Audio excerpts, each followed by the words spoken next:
What up, y'all? It's your boy Martin, aka the Boxing Purist. Welcome once again to the Truth and Absolute channel, where I speak the truth and nothing but the so help me, good God Almighty. All right, y'all. Happy Monday, man. It's been a couple of days. How's everyone doing? I hope everyone's doing good. Now, let's get right into this one. So, if you were part of my live a couple of weeks ago, I did a live, and one of the topics that I was talking about on there was who is Canelo potentially going to fight next. And on that video, I stated that Chris Eubank is my biggest guess for Canelo Alvarez to fight next, probably early 2025. And since then, there's been small reports here and there about the possibility of a Canelo-Chris Eubank fight across the seas, filling up Wembley Stadium. Now, if you've been paying attention recently, to how Chris Eubank's been moving, of course, there's been a lot of clash of heads between him and what's that other dude's name? Conor Benn, okay? And Conor Benn is a dog. Something about that dude, man. He's just a dog, right? So if you've been watching Chris Eubank, he just fought a little bit ago and all that, you've been seeing that they've been clashing heads a lot, and they've been clashing heads for quite some time now. So one would assume that the next fight that was going to be made was Conor Benn and Chris Eubank Jr., because I believe their dads fought way back in the day. But, of course, man, we're talking about a Canelo Alvarez fight. Now, Canelo Alvarez versus Chris Eubank Jr. may not have been something that people were talking about. Not the fans, not the analysts, none of that. Because, here in the States anyway, we kind of stay locked and loaded to this idea. A lot of people are still sitting there with their arms crossed, waiting for Canelo Alvarez to fight the Mexican monster David Benavidez.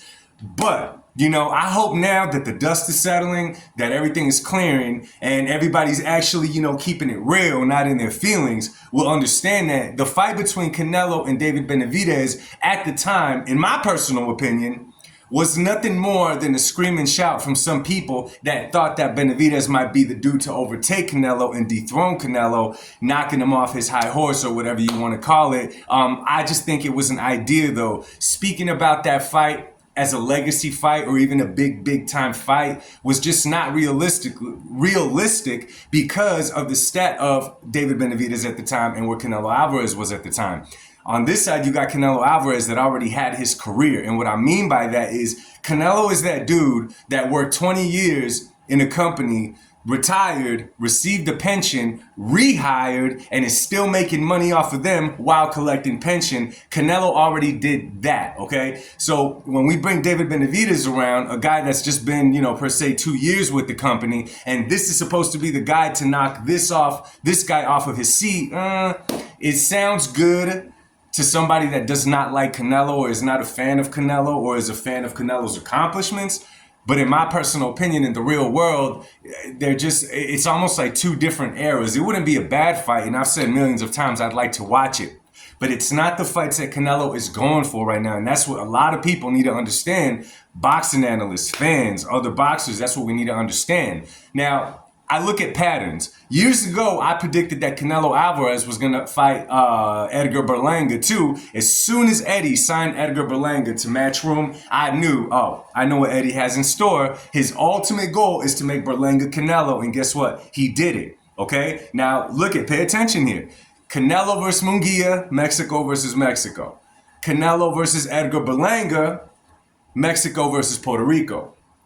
Canelo versus Chris Eubank Jr., Mexico versus the UK, okay? It's just the way that Canelo's selling fights now. It's just how it's happening. Now, when I look at this fight, okay, and again, understanding where Canelo is in his career right now, I'm not going to front. I like this fight. I'm excited for the possibility of them making this fight because it's all for entertainment at this point. There's going to be a winner. There's going to be a loser. There's going to be fireworks inside that ring. We're not talking about legacy fights anymore as far as Canelo Alvarez goes. If that's how you're thinking of it, every fight is going to disappoint you from here on out because the man is cruising now and he earned the right to do so. But I look at Chris Eubank Jr., okay? Chris Eubank Jr. is 34 with 3 losses. He's lost by stoppage 1 time and he has 0 draws, but the man has 25 KOs.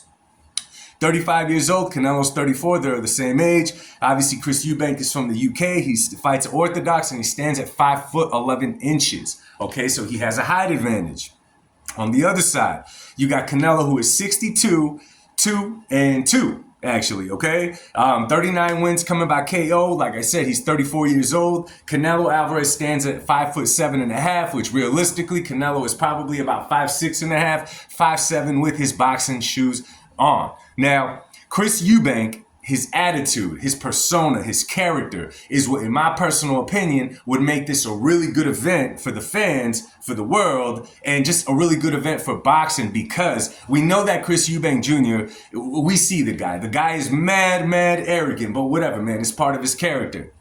I totally see a press conferences between him and Canelo Alvarez getting a little out of hand, getting a little bit of pushing and shoving, which makes it a big entertaining fight for us, the fans, because we love the drama leading up to the fight. We love the theatric. We love all of that, as long as they keep it professional, obviously. Right? So I like the idea for this fight. I like it, and this would be the cool part about it. I don't know if there's ever been a dude, a Mexican guy like Canelo Alvarez, to go overseas and sell out Wembley Stadium, because I'll tell you like this, man, a fight between Canelo and Chris Eubank Jr. over there will sell it out, and it would be a hell of an event for boxing. Question is, who puts it together, right? Obviously, we know that, Jive Turkey is just he's running everything in boxing right now, so to speak, right? The one fighter that he has not really been able to get onto his roster or even do work with is Canelo Alvarez, right? Of course, Jive Turkey jumped at the idea of, the fights that everybody was talking about and what everyone was writing on Twitter, what everyone was doing. So in the season that he came and bought Riyadh over here, the main subject was Canelo Benavidez, which, again, it is appealing. I'm not saying I wouldn't like to see the fight. It's just that Canelo's not in that stage of his career right now. Okay. Obviously, man, we know Canelo threw out the number out. We all know the history between all that. And all of it led up to Canelo pretty much not bowing down to Mr. Jive Turkey. Okay. But now, this is where it's going to get interesting with Chris Eubank Jr., because this is a fight that I think Canelo Alvarez likes. I think he likes the idea of it, how I told you guys, the whole, Mexico versus the UK, a Mexican dude going fighting and headlining Wembley Stadium. I'm sure that would be just one of the accomplishments that Canelo would like to do. Not necessarily legacy-wise, like Canelo's not going to take this fight and we're going to add to his legacy. It's more of what he's doing in other records that he's breaking. But again, man, we got to keep it fair. If we're going to say Canelo's no longer fighting for legacy, then all these fights that he takes, although I'm excited to see them, we also can't use them to add to the man's legacy. I mean, we got to keep it 100 straight up and down.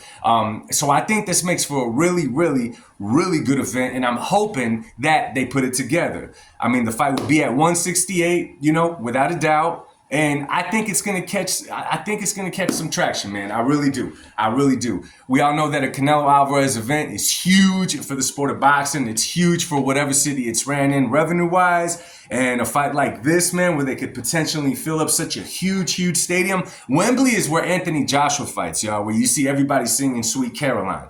You know what I mean? That would be a huge event for Canelo. It'd be big for Chris Eubank Jr. It'd be good for boxing, in my personal opinion. So let me know what you guys think of this potential fight. And again, y'all, stop looking at, Canelo's fights from the goggles of let's see him add to his legacy, or just stop looking from the goggles of I want to see the man lose, and start appreciating what's in front of you. You know what I'm saying? I'll be back soon, y'all. Let me know what y'all think of this potential fight down in the comment section. Much love to you guys. God bless y'all, and peace.